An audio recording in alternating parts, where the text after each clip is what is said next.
Hello दोस्तों, मैं हूं शिवराज सिंह। स्वागत है आपका अपने चैनल हिस्ट्री विद सिंह में। दोस्तों, आशा है आप लोग अच्छे से होंगे और बढ़िया अपना अपना काम और पढ़ाई कर रहे होंगे। तो भाई, आपके कई सारे कमेंट मैंने पढ़े। आपने जो औरंगजेब की मृत्यु हुई है उसके बारे में आप जो है सवाल पूछ रहे हैं, किस हालात में हुई है ना। बाकी डिटेल में मैंने औरंगजेब के बारे में पूरा विस्तार से वीडियो बनाया है। अगर आप देखना चाहें तो आप प्ले लिस्ट में जाके और मध्यकालीन इतिहास में आप देख सकते हैं, मुगल काल को देख सकते हैं। ठीक है। तो फिलहाल आपने जो औरंगजेब की मृत्यु हुई है उसको आप जो है गहराई से जानना चाह रहे थे, तो उसके लिए मैंने ये वीडियो आपके लिए ले आया हूँ। और इंटरनेट पे आप देख रहे हैं कि औरंगजेब के बारे में कोई बहुत ज़्यादा मतलब सही तथ्य नहीं के बराबर मिल रहा है। कोई बहुत बढ़ा-चढ़ा के उनके बारे में मतलब औरंगज़ेब के बारे में गलत बोल रहा है, ज़्यादा से ज़्यादा। और कोई बढ़ा-चढ़ा करके मतलब सही जानकारी आपको नहीं मिल रही है। तो आइए इस वीडियो में औरंगज़ेब का कैसा चरित्र था वास्तव में, है ना? उसका व्यक्तित्व कैसा था, ठीक है? तो इसकी जो है हम लोग चर्चा इस वीडियो में करेंगे, ठीक है। और सही नॉलेज आपको इस वीडियो में मिलेगी कि वास्तव में औरंगजेब कैसा था। आपको गलत जो भ्रामक जानकारियां इंटरनेट पे उपलब्ध है, तो सही जानकारी के लिए ही आप इस चैनल पर आए हैं। तो बिल्कुल सही जानकारी आपको औरंगजेब के बारे में इस वीडियो में आपको मिलेगी, ठीक है। तो आइए किताबों का सहारा लेंगे और औरंगजेब की मृत्यु के बारे में सबसे पहले हम लोग समझते हैं। तो देखिए, जो औरंगजेब की जब मृत्यु का जो समय होता है वो बड़ा ही दुखद होता है औरंगजेब के लिए, है ना। तो कैसी स्थितियां थी जब औरंगजेब की मृत्यु होने वाली थी, क्या क्या घटनाएं घट रही थी, क्या हुआ, आइए देखिए आप लोग। तो देखिए, राजनीतिक दृष्टि से उत्तरी भारत में विभिन्न स्थानों पर विद्रोह हो रहे, ठीक। दक्षिण भारत में मराठे, गुजरात, मालवा और खानदेश जैसे दूरस्थ मुगल सूबों पर जो है आक्रमण नहीं कर रहे थे। मतलब इन क्षेत्रों पर ही मराठे आक्रमण नहीं कर रहे थे, बल्कि बादशाह की छावनी तक हमले कर रहे थे। समझ रहे हैं? जो मराठे थे वो उनका आक्रमण कहाँ-कहाँ हो रहा था? गुजरात, मालवा, खानदेश जैसे जो दूर के क्षेत्र थे, वहां तक ही उनका आक्रमण सीमित नहीं था मराठों का। इनका जो है, अब आप सोचिए कि बादशाह जिस छावनी में है, जहां पे पूरी सेना के साथ बैठा हुआ है बादशाह, उसकी छावनी पर हमला हो रहा है। सीधे सीधे आप सोचिए कि मतलब चुनौती दी जा रही है बादशाह को, है ना। और देखिए आगे, शासन प्रबंध नष्ट हो चुका था, प्रायः नष्ट हो चुका था। आर्थिक दृष्टि से भी राज्य की स्थिति कमजोर पड़ गई थी। और अपने पिता की राज्य बांटने की इच्छा को जानने के पश्चात भी शहजादा मुअज्जम, शहजादा आजम और शहजादा कामबख्श युद्ध को जो है तत्पर थे कि अब जो है, जैसे आपने देखा था कि औरंगजेब और उनके भाइयों के बीच युद्ध हुआ था, औरंगजेब विजय हुआ था, है ना। तो उसी तरह आप देखिए उसके भी लड़के उसी मंजिल पे, उसी मकाम पे चुके हैं और लड़ाई के लिए तत्पर हैं कि कैसे जो है हम पिता के बाद अपनी सत्ता को पाएंगे, है ना। और देखिए, औरंगजेब की धार्मिक नीति के परिणाम स्वरूप उत्पन्न हुए विद्रोहों और दक्षिण के युद्धों ने मुगल साम्राज्य की कमर तोड़ दी थी, ठीक। तो आप जानते हैं कि औरंगजेब जो है कट्टर था, है ना। तो अन्य धर्मों के प्रति, जैसे कि अकबर की नीतियां थी सबको लेकर चलना, वो औरंगजेब की नीति नहीं थी। इसकी अभी हम लोग चर्चा करेंगे। जैसा कि मैंने कहा कि अभी औरंगजेब का जो चरित्र और व्यक्तित्व का हम लोग मूल्यांकन करेंगे। तो उसमें हम लोग चर्चा इस पे भी करेंगे। ठीक है, अब देखिए आगे क्या हो रहा है। स्वयं औरंगजेब ने मृत्यु के अवसर पर अपनी असफलता को अनुभव कर लिया था, है ना। और पारिवारिक दृष्टि से भी औरंगजेब दुर्भाग्यशाली था। जैसा कि आप देखते हैं कि सत्ता अपने पिता को जो है जेल में डाल दिया, लाल किले में कैद कर रखा था, आप जानते हैं, है ना। तो और जो है किले में कैद कर रखा था औरंगजेब ने शाहजहां को, है ना। और ये जो है अपने भाइयों को मारा। इसकी मृत्यु के समय औरंगजेब को, जब इसकी मृत्यु नजदीक आ गई थी, तो इसको जो इसने हत्या की थी, तो उसको चित्कार जो मारते समय जो आवाज आई थी, जो आह निकली थी, जो दर्द हुआ था, जो चीख उसको गूंजते थे उसके कानों में औरंगजेब के। तो देखिए कहा गया है ना कि भैया जैसा करोगे वैसा भोगोगे, है ना। तो अगर आपने गलत काम किया है तो आपको भोगना पड़ेगा। और देखिए उसके बाद यहाँ पे अब परिवार में इसके औरंगजेब की क्या हो रहा है ये आप समझिए। 1702 में उसकी पुत्री जेबुन निसा की मृत्यु हो चुकी थी। 1704 ईस्वी में उसको उसके निष्कासित पुत्र अकबर की मृत्यु ईरान में हो चुकी थी। 1705 में उसकी प्रिय पुत्र वधु जहांजेब की मृत्यु हो गई थी। 1706 में उसकी अकेली जीवित बहन गौहन आरा की मृत्यु हो गई थी। उसी वर्ष उसकी लड़की मेहरुनिसा और उसके पति इजीद बख्श की मृत्यु हुई। उसकी मृत्यु के एक माह पश्चात अकबर के लड़के बुलंद अख्तर की मृत्यु हुई और उसके दो नातियों की मृत्यु उससे थोड़े समय पहले 1707 ईस्वी में ही हुई। तो इतने लोग आप देखिए कि अकबर जो औरंगजेब है उसके सामने उनकी मृत्यु हो रही है। ऐसी हालात, ये सब चीजों को देखते हुए 3 मार्च 1707 को औरंगजेब की मृत्यु हुई। अब मरते समय औरंगजेब की स्थिति क्या थी।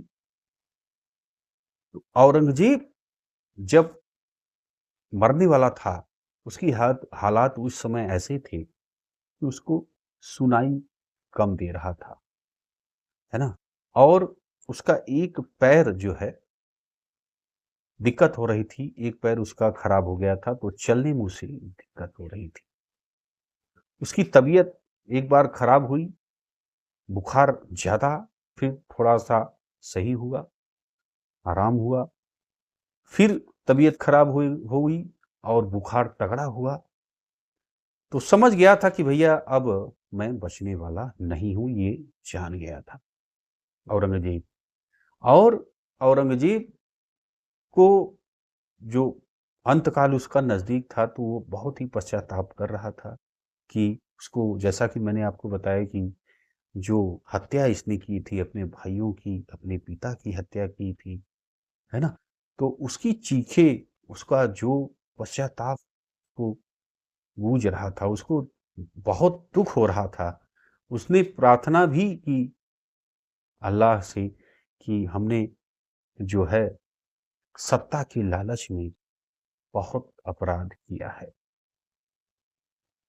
और देखिए, तो इसे औरंगजेब को दफनाया कहाँ गया है, तो इसे दौलताबाद से 4 मील दूर, ठीक है, फूलदाबाद जगह है, वहां पर शेख जैन उल हक के मजार के निकट औरंगजेब को दफना दिया गया। ठीक। और इस पे जो है जदुनाथ सरकार ने क्या लिखा है इनके बारे में, औरंगजेब के बारे में क्या लिखा है। एक के अतिरिक्त महान मुगल बादशाहों में महान पुकारा है ना। क्या कहा है, ध्यान से सुनिए एक बार फिर। एक के अतिरिक्त, एक के अतिरिक्त महान मुगल बादशाहों में महान पुकारा है। ये जदुनाथ सरकार ने लिखा है। तो अब आप समझिए कि जब इसकी मृत्यु हो रही थी, इससे देखिए, इतिहास से आप सीखिए, इनकी गलतियों से सीखिए, है ना। बहुत कुछ है सीखने के लिए आपको इतिहास में। आप देखिए कि औरंगजेब का आप जो टॉपिक चल रहा है, तो इसने क्या क्या गलतियां की है ना। क्या क्या इससे हम सीख सकते हैं। इसलिए इतिहास है कि इतिहास इसलिए होता है कि आप वो गलतियां जो करके गए हैं आप न करिए, है ना। और तो ये मृत्यु हो गई और इन्हें दफना भी दिया गया।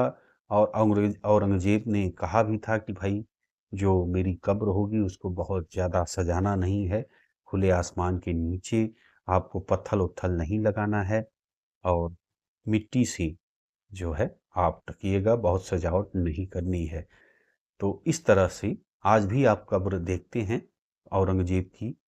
तो और मीडिया में भी अभी चल रहा है, आप देखिए कि औरंगजेब की कब्र को लेकर के, और आप देख भी रहे हैं कि घटनाएं किस तरह की हो रही हैं। तो आप लोग न्यूज़ देख ही रहे हैं, तो बहुत ज़्यादा डिटेल से बात करना कोई मतलब है नहीं, आपको अपडेट है ही। तो भाई, अब हमने दूसरा टॉपिक हमने आपको बताया कि औरंगजेब के चरित्र और व्यक्तित्व का मूल्यांकन किया जाए कि वास्तव में भाई ये कैसा किताबों में है, कैसा एक सही मूल्यांकन जो है आप देखिए, है ना। तो भाई आइए मूल्यांकन हम आप करते हैं, और आप भी जो आपके विचार होंगे वो कमेंट करिएगा, बताइएगा। तो देखिए, लिखा है किताबों में, औरंगजेब शिक्षित, ध्यान दीजिएगा, औरंगजेब कैसा था।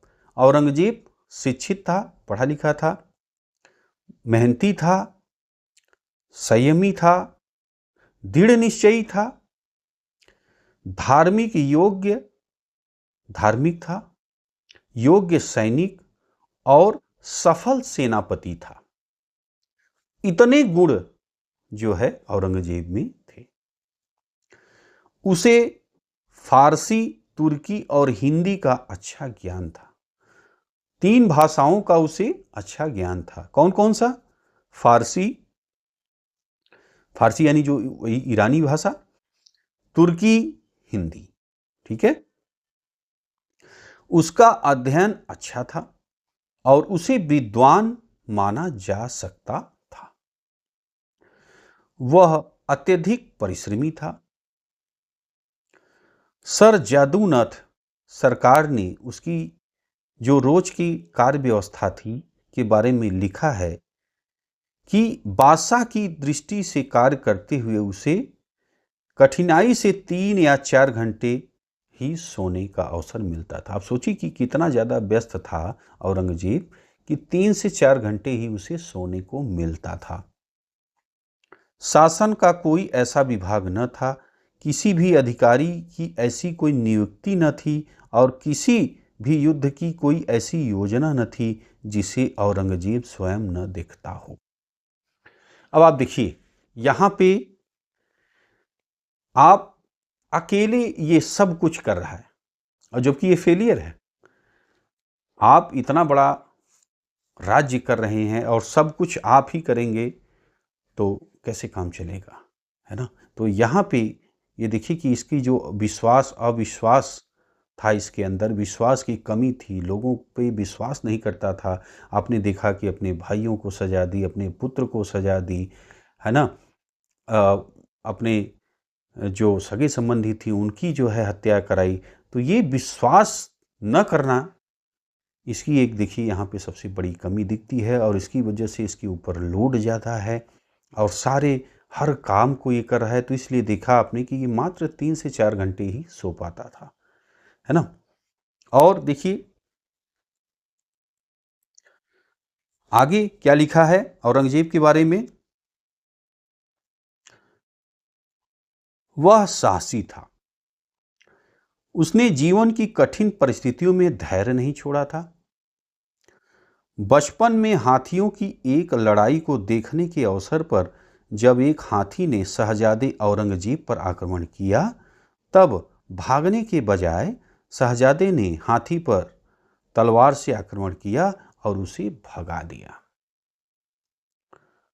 तो आप देख रहे हैं कि आत्मविश्वास इसका कितना हाई है। बल्ख यानी मध्य एशिया में उज़्बेकों से युद्ध के समय में लड़ाई के मैदान में घोड़े से उतरकर नमाज पढ़ने का साहस शहजादे औरंगजेब में ही था। तो यहाँ पे आप देखिए कि एक साहस का परिचय ये औरंगजेब ने दिया है कि युद्ध चल रहा है, पूरा मैदान में युद्ध हो रहा है और बीच मैदान में ये घोड़े से उतरकर और नमाज पढ़ने लगता है। और चारों तरफ आप देख रहे हैं कि मैदान की मार काट मची है और नमाज का समय हुआ, ये घोड़े से उतर करके नमाज पढ़ने लगा औरंगजेब। तो आप इससे औरंगजेब का साहस का अंदाजा आप लगा सकते हैं, है ना। इसी प्रकार अपने पुत्र अकबर के विद्रोह के अवसर पर, आगे देखिए क्या लिखा है। इसी प्रकार अपने पुत्र अकबर के विद्रोह के अवसर पर बादशाह औरंगजेब के पास अजमेर में बहुत थोड़ी सेना थी, परंतु पीछे हटने के स्थान पर औरंगजेब युद्ध करने के लिए अजमेर से बाहर निकल आया था। अब देखिए इसके पास कम सेना है, लेकिन ये पीछे नहीं है कि अरे हमारे पास कम है उसके पास ज्यादा है। आ गया मैदान में और युद्ध करने लगा। उसका व्यक्तिगत जीवन आदर्श था, उसे अपने आचार विचार पर कठोर नियंत्रण था। वह बहुत सादा भोजन करता था और सादे वस्त्र पहनता था। वह शराब बिल्कुल नहीं पीता था।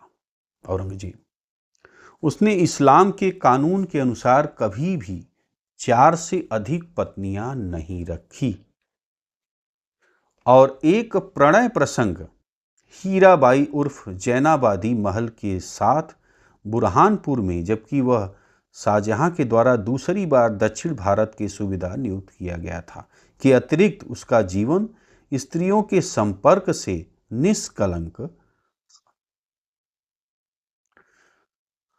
वह दृढ़ निश्चयी था और एक बार अपने लक्ष्य को निश्चित करने के पश्चात उसके साथ समझौता करने को तत्पर नहीं होता था। अब ध्यान दीजिए, यह दृढ़ निश्चयी था और एक बार अपने लक्ष्य को निश्चित करने के पश्चात उसके साथ समझौता करने को तैयार नहीं था। तो इस तरह दोस्तों आप भी ध्यान दीजिए, अगर आप पहले तो लक्ष्य के बारे में, आपके लक्ष्य क्या हैं, अब इससे सीखिए, औरंगजेब से सीखिए कि पहले आपको क्या बनना है, उसके बारे में मतलब अच्छे से सोचिए, समझिए, अपने गुरु से, माता पिता से बात करिए, अपनी क्षमताओं का आकलन करिए। जब ये निश्चित हो जाइए हर तरफ से कि ये मेरा लक्ष्य है, अब इसे मुझे प्राप्त करना है ना। तो अब जब आपने लक्ष्य बना लिया तो कितनी भी विपरीत परिस्थितियां आए, ये लक्ष्य आपको चाहिए। तो ये चीज औरंगजेब की थी कि जो लक्ष्य ये अपने दिमाग में ठान लेता था ये चाहिए, तो वो पाकर के ही रहता था।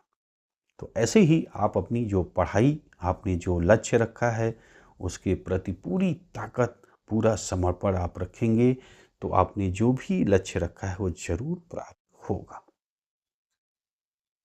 आगे देखिए,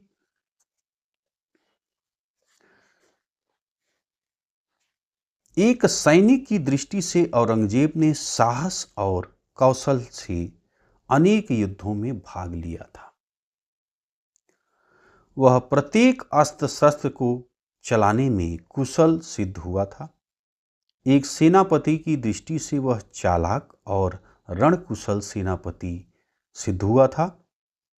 मध्य एशिया और कंधार के आक्रमणों के अवसर पर उसे अवश्य असफलता मिली थी, परंतु उसके लिए वह अकेला ही उत्तरदायी न था। ठीक है, परिस्थितियां और एक अच्छे तोपखाने की कमी भी उसके कारण थी। तो आपने देखा कि ये ज़्यादातर समय में फेल भी नहीं हुआ था, 2-3 अपवाद को छोड़ दें अगर तब।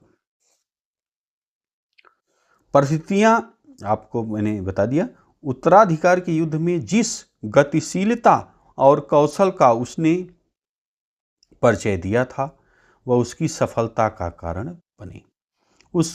उसने उसके पश्चात भी अनेक युद्धों में भाग लिया और सफलता प्राप्त की। औरंगजेब युद्ध को जीतने के लिए कौशल और कूटनीति से भी काम लेता था। अपने भाइयों को पराजित करने में, अकबर के विद्रोह को समाप्त करने में तथा गोलकुंडा के किले को जीतने में उसने कूटनीति का सहारा लिया था। तो आप देख रहे हैं कि जो औरंगजेब है वो अपने साहस का परिचय भी दे रहा है और कूटनीति का भी प्रयोग कर रहा है। अब आगे देखिए, परंतु औरंगजेब न एक अच्छा पुत्र, अब ध्यान दीजिए, मूल्यांकन हो रहा है औरंगजेब का, इसकी अच्छाइयाँ क्या हैं, इसमें कमियाँ क्या हैं, इसकी बुराइयाँ क्या है, सब पे हम लोग चर्चा कर रहे हैं। तो पूरा एकदम ध्यान से देखिएगा, ऐसा एक पक्षीय नहीं, हम लोग इतिहास के विद्यार्थी हैं तो पूरा इतिहास को गहनता से पढ़ेंगे, समझेंगे, जो सच है वो जानने का प्रयास करेंगे। ठीक है, ये आधा अधूरी और बढ़ा चढ़ा करके गलत सही वाला काम नहीं, तो हम लोग सही जो है वही पढ़ेंगे और सच जो है ज़्यादा से ज़्यादा हम लोग जानने का प्रयास करेंगे। तो अब देखिए, अब औरंगजेब न एक अच्छा पुत्र, न अच्छा पिता, न अच्छा मित्र, न अच्छा भाई, न अच्छा बादशाह और न अच्छा शासन प्रबंधक सिद्ध हुआ। तो अब देखिए, अच्छा पुत्र नहीं साबित हुआ। आपने देखा कि अपने पिता को कैद किया था। अच्छा पिता नहीं साबित हुआ, आपने देखा कि इसकी वजह से पुत्र छोड़ के भाग गया, विद्रोह किया। अच्छा मित्र भी साबित नहीं हुआ, अच्छा भाई नहीं साबित हुआ, इसने अपने भाइयों की हत्या कराई। न अच्छा बादशाह सिद्ध हुआ, आपने देखा कि जो है जो कट्टरपंथी था और धर्मों के प्रति इसका रवैया सही नहीं रहा। और न अच्छा शासन प्रबंधक सिद्ध हुआ, ये युद्ध तो बहुत अच्छा करता था लेकिन शासक प्रबंध जो इसकी शासन व्यवस्था थी वो सही नहीं थी, इसको शासन करना नहीं आता था, क्योंकि ज़्यादातर इसका समय जो है वो युद्ध के मैदानों में, छावनियों में ही बीता था औरंगजेब का। उसने अपने पिता को कैद में रखा, अपने भाइयों का वध कराया, उसका एक पुत्र बाहर भाग जाने को बाध्य हुआ, उसके एक पुत्र और एक पुत्री की मृत्यु कैद में हुई। अब आप सोचिए कि अपने पुत्र और पुत्री को ही कैद में रखा और कैद में ही उनकी मृत्यु हो गई। इसके लिए औरंगजेब स्वयं ही उत्तरदायी था। प्रथम, राजनीति में उदारता करना उसकी नीति के विरुद्ध था। दूसरे, वह संदेही प्रकृति का था, उसने कभी किसी पर विश्वास नहीं किया। इस कारण शासन का सभी कार्य उसे देखना पड़ा, कोई उसके प्रति वफादार नहीं हो सका, कोई भी उसके समय में योग्यता प्राप्त नहीं कर सका। औरंगजेब के समय में मुगल साम्राज्य में योग्य सेनापतियों और योग्य शासन प्रबंधकों का अभाव हो गया था। जो योग्य व्यक्ति उसे प्राप्त हुए उसका निर्माण उसके समय में नहीं हुआ, बल्कि उसके पिता के समय में हो चुका था।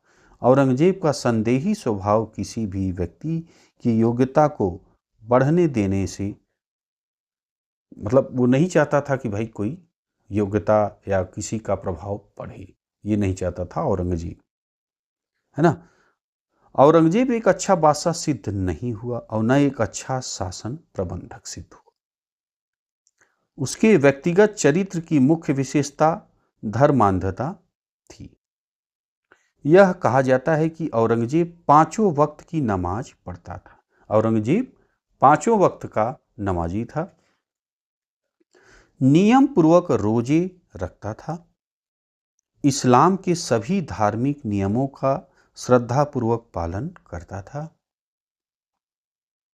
तथा जिस धर्म की सत्यता में उसे विश्वास था उस धर्म को उसने प्रजा में फैलाने का प्रयत्न किया। इस कारण वह एक अच्छा मुसलमान शासक था। परंतु यह कहना कठिन नहीं है, इस मापदंड में से अकबर, जहांगीर, शाहजहां अच्छे मुसलमान शासक नहीं माने जा सकते। धर्म पालन की इतनी संकुचित व्याख्या ने ही औरंगजेब को न अच्छा बादशाह बनाने किया और न अच्छा शासन प्रबंधक। औरंगजेब ने इस्लाम धर्म को राज्य धर्म बताया और अपनी बहुसंख्यक हिंदू प्रजा को इस्लाम में परिवर्तित करने का प्रयत्न किया। जैसे आपने देखा कि पिछले जो शासक थे उन्होंने कट्टरता को नहीं अपनाया था और सहिष्णुता का लेके चल रहे थे, सभी प्रजा को समानता पे लेके चल रहे थे। आपने देखा अकबर का उदाहरण आप देख लीजिए। तो बहुसंख्यक हिंदू प्रजा को अब इसने इस्लाम धर्म में परिवर्तित करने का प्रयत्न किया औरंगजेब ने, है ना। अब देखिए व्यवस्था इसने बिगाड़ दी जो कि पहले सही चलती आ रही थी। हिंदू, सिखों और बोहराओं के साथ ही नहीं बल्कि शिया मत मानने वाले मुसलमानों के प्रति भी उसकी नीति सही नहीं थी। तो आप देख रहे हैं कि केवल हिंदू को ही इसने जो है प्रताड़ित नहीं किया है, इसने हिंदू, सिखों, बोहराओं के साथ साथ जो शिया मत को मानने वाले थे, है ना, शिया सुन्नी आप जानते हैं, दो शिया मुसलमान हैं और सुन्नी मुसलमान हैं। तो जो शिया मुसलमान थे उनके प्रति भी इसका रवैया औरंगजेब का सही नहीं था। अब आगे देखिए,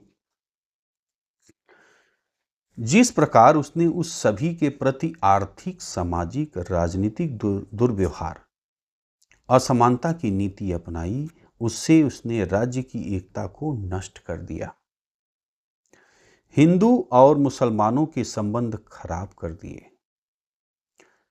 और अनेक विद्रोहों को जन्म दिया, जिसके कारण राज्य की आर्थिक और सैनिक शक्ति नष्ट हुई, शासन अव्यवस्थित हुआ और प्रजा का धन, सम्मान और सुरक्षा में खतरे में पड़ गई।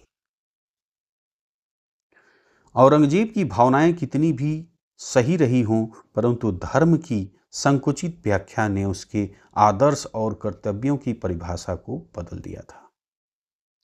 वह न तो अपनी पूरी प्रजा का प्रजापालक, बादशाह बन सका और न अपनी प्रजा का आर्थिक, सामाजिक और सांस्कृतिक प्रगति के अनुकूल परिस्थितियों को निर्माण करने वाला योग्य शासक प्रबंधक बन पाया।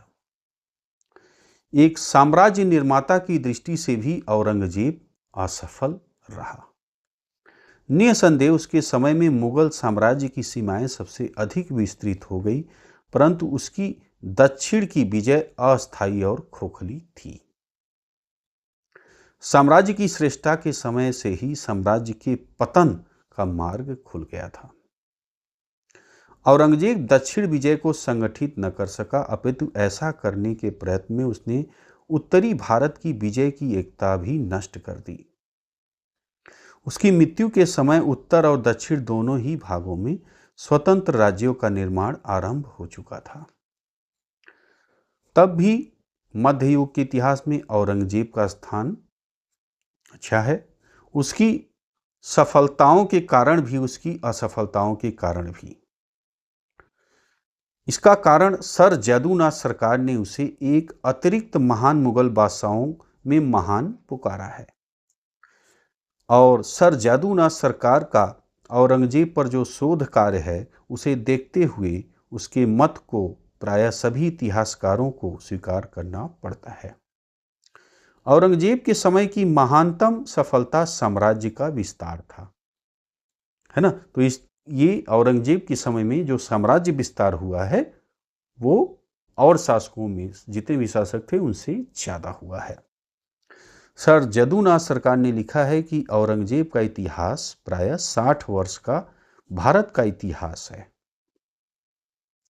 उसके समय में मुगल साम्राज्य अपने विस्तार की चरम सीमा पर पहुंच गया और एक इतना बड़ा राज्य हो गया जितना कि भारत में इतिहास के आरंभ होने से ब्रिटिश साम्राज्य के निर्माण तक नहीं हुआ था। ठीक, तो अब देखिए कि इतना बड़ा राज्य हुआ है, ध्यान दीजिए, जितना भारत में इतिहास के आरंभ होने से साम्राज्य का निर्माण तक, जो आरंभ होने से ब्रिटिश साम्राज्य के निर्माण तक नहीं हुआ था। परंतु जदुनाथ सरकार ने यह भी लिखा कि साम्राज्य का विस्तार उसके अंत का आरंभ होना था। इस प्रकार सर जदुनाथ सरकार के शब्दों से औरंगजेब की महान सफलता और महान असफलता स्पष्ट हो जाती है। इसी कारण इतिहासकार लेनपुल ने लिखा है, औरंगजेब का जीवन वास्तव में एक महान विफलता थी, लेकिन वह महानता से भी विफल हुआ। इस प्रकार औरंगजेब महान था, परंतु औरंगजेब असफल हुआ। इतिहासकार स्मिथ ने लिखा है, जब हम औरंगजेब को एक बादशाह की दृष्टि से देखते हैं तो कहना पड़ता है कि वो असफल था। इतिहासकार लेनपुल जो एक स्थान पर औरंगजेब को अपने पिता से अधिक बुद्धिमान, अधिक लोकप्रिय और अधिक दयापूर्ण बताता है। एक स्थान पर उसके बारे में लिखता है, उसके शासन के समाप्त होने से पहले ही हिंदुस्तान अव्यवस्थित हो गया था और भविष्य के पतन के चिन्ह प्रकट हो गए थे। लेनपुल ने पुनः लिखा, यदि औरंगजेब ने अपनी जैसी ही मानसिक और नैतिक शक्तियों के पूर्ण उत्तराधिकारी छोड़ा होता, तब भी वो यह संदेहास्पद ही है कि क्या साम्राज्य का छिन्न भिन्न होना रोका जा सकता था। बीमारी इतनी अधिक बढ़ चुकी थी कि बड़े से बड़ा ऑपरेशन भी असफल होता। सर जदुनाथ सरकार ने लिखा है कि हिंदुस्तान में शासन बहुत शीघ्रता से गिरने लगा। शांति, समृद्धि, ललित कलाओं की अनुमति हो गई। संपूर्ण भारतीय सभ्यता पिछड़ गई। उत्तर पश्चिम की सीमाओं की सुरक्षा की ओर ध्यान नहीं दिया गया। साम्राज्य की आर्थिक साधन इतने संकुचित हो गए कि वह साम्राज्य की आवश्यकताओं की पूर्ति करने में असमर्थ हो गए। दक्षिण भारत में बीजापुर, गोलकुंडा, पूर्वी कर्नाटक, महाराष्ट्र की औरंगजेब की विस्तृत विजय भी भ्रमपूर्ण थी। साम्राज्य की शक्ति और संपत्ति में वृद्धि करने के स्थान पर उन्होंने आर्थिक दृष्टि से साम्राज्य का विनाश कर दिया, उसकी सैनिक शक्ति को नष्ट कर दिया। वास्तव में मुगल साम्राज्य इतना विस्तृत हो गया था कि एक केंद्र स्थान से और एक व्यक्ति द्वारा इसका शासन करना असंभव हो गया था तथा उसका पतन हुआ, जिसने 18वीं सदी में भारत के इतिहास को एक महान अराजकता बना दिया। इस कारण औरंगजेब का स्थान महान शासकों में होते हुए भी ऐसे शासकों में आता है जो अपने जीवन के अंतिम समय में अपनी असफलताओं को स्वयं देख सके, जिन्होंने अपनी दुर्बलताओं के कारण अपने शासन का अंत अपने साम्राज्य को दुर्बल बनाकर किया। अंत में औरंगजेब असफल हुआ और अपनी असफलता के कारण वह मुगल साम्राज्य के पतन के लिए भी उत्तरदायी हुआ। औरंगजेब की असफलता का मुख्य कारण शासन का अपने ही हाथों में केंद्रीकरण, उसकी संदेही प्रकृति, उसकी धर्मांधता की नीति और उसकी दक्षिण नीति थी। इन्हीं कारणों से मुगल साम्राज्य के पतन के लिए उत्तरदायी हुआ। तो यह हो गया, औरंगजेब ने शासन का अत्यधिक केंद्रीकरण किया, मध्य युग के सभी निरंकुश शासक ऐसा ही करते थे, परंतु औरंगजेब के शासन का केंद्रीकरण अन्य शासकों से इस कारण भिन्न हो गया कि औरंगजेब ने अपनी संदेही प्रकृति के कारण किसी अन्य पर विश्वास नहीं किया और उसने अपने उत्तरदायित्व को योग्य और वफादार शहजादों तथा सरदारों में नहीं बांटा। ऐसा उसने पहले किसी मुगल शासक ने नहीं किया। इससे एक तो औरंगजेब पर कार्यभार इतना अधिक हो गया कि वह सभी कार्यों को ठीक प्रकार से देखभाल करने में असफल हुआ। भाई, जब सभी आप काम करेंगे तो क्या होगा? फेल ही होंगे। औरंगजेब की असफलता का एक बड़ा कारण यह था कि उसे किसी भी योग्य व्यक्ति की सेवाएं प्राप्त न हो सकी। जब आप विश्वास ही नहीं करोगे किसी पे तो योग्य व्यक्ति मिलेंगे कहां से? इतिहासकार लेन पूल ने भी औरंगजेब की धार्मिक कट्टरता के संदर्भ में लिखा है कि औरंगजेब में कई महान गुण थे और वह सभी सद्गुणों का व्यवहारिक प्रयोग करता था, परंतु मनुष्य समूह के नेता के लिए आवश्यक एक गुण का उसमें अभाव था, वह यह कि प्यार नहीं पा सकता था।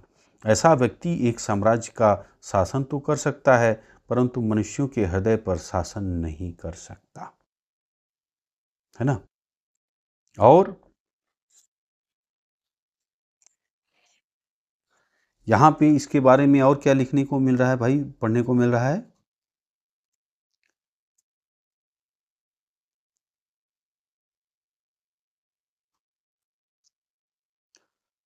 तत्कालीन रूढ़िवादी मुसलमान इसे जिंदा पीर समझते थे। उसका गौरव सिर्फ उसके लिए था, उसके विशाल साम्राज्य के लिए उसका निष्ठावान उत्साह एक अभिशाप सिद्ध हुआ। तो ये हम लोगों ने जो औरंगजेब था उसका हर पक्ष का हम लोगों ने मूल्यांकन किया, उसके चरित्र को आपने देखा। अब आप लोग जो है, आपके क्या विचार हैं औरंगजेब के बारे में, आप लोग जो है कमेंट करके बताइएगा। और बाकी मैंने औरंगजेब के बारे में, मुग़ल काल के बारे में, बाबर से लेके पूरा बहादुर शाह जफ़र तक की पूरी मैंने इतिहास आपको मैं पढ़ा चुका हूँ। वीडियो भी अपलोड है, आप देखना चाहें तो देख सकते हैं। ठीक है, तो बस दोस्तों ये वीडियो इसी पे समाप्त करेंगे। यार अच्छा लगा तो लाइक करिएगा, शेयर करिएगा। आपके कुछ विचार होंगे तो ज़रूर कमेंट में लिखिएगा। ठीक है, मिलते हैं दोस्तों आपसे अगले वीडियो में। वीडियो आपने देखा इसके लिए आपका बहुत बहुत धन्यवाद।